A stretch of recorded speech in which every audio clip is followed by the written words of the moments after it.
Earlier today, on this Memorial Day, so many communities in our viewing area held special programs and parades. It is an area that is truly rich in tradition. And to talk about those traditions, we thought it was only appropriate to bring in our dear friend Charles McElwee, Vice President of the Board of Directors for the Greater Hazleton Historical Society and Museum. This is so rich in tradition, this area. We've talked about this on other occasions as well, and especially true on Memorial Day. Yes, on Memorial Day, we're remembering those who died serving our country in the armed forces during so many wars that mark our history.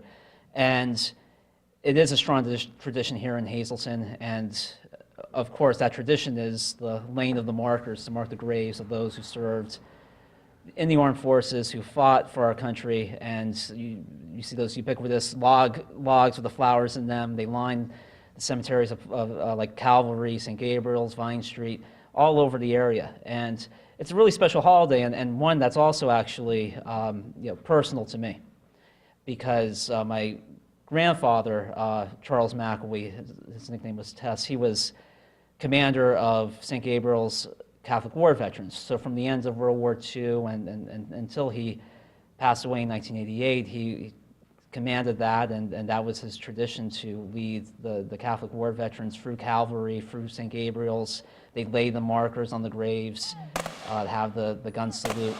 And he was always involved in veterans affairs since the end of World War II. His mother had passed away, and his father was a minor. So when he went off to World War II, there was nobody to see him off. And he and his 4 brothers actually fought in combat and survived. And there's an amazing story from the Plain Speaker during World War II, in one half-double house on South Cedar Street. On one side were the 5 McElwee boys who went off to World War II, survived, and the other half were the Jordan brothers who went off, fought, and survived. And in that single block, there were 19 men who served in World War II. Unbelievable stat, just one small block. But so when he came back, he made it a tradition for all future draftees, whether it was Korea or Vietnam. He would start at the railroad station and then continue at the bus station.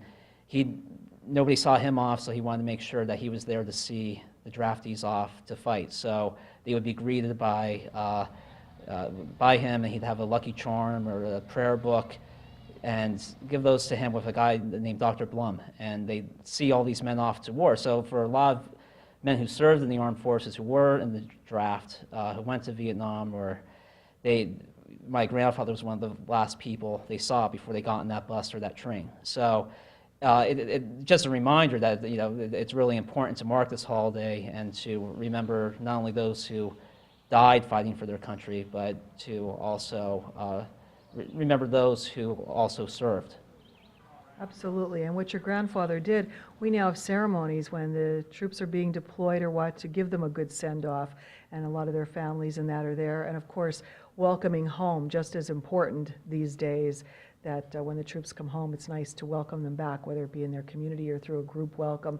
So that's nice. So that's a tradition that kind of was started a long time ago, and I guess that was embedded in your fiber as well, because you know a lot about tradition, and you respect the service and all of our armed forces, and so I guess that was kind of taught to you at an early age. That's true, and yeah, he was very involved in Hazleton. He was on city council. He was involved in so many volunteer organizations, March of Dimes, you name it. And yeah, hearing those stories and what he did, and I mean, yeah, it's been an inspiration, and really one of the big reasons why I'm involved.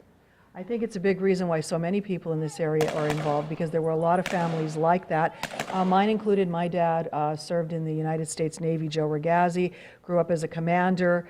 When I grew up, he was a commander of the VFW in that, and you always knew about going to the parades, going to the ceremonies. You knew that they were doing the gun salutes at the cemeteries, and that was kind of in our fabric of who we are in this area. And it's true for so many people, and I think that's why we still see to this day the ceremonies at the cemeteries and the parades and everything else, because this is a truly patriotic community.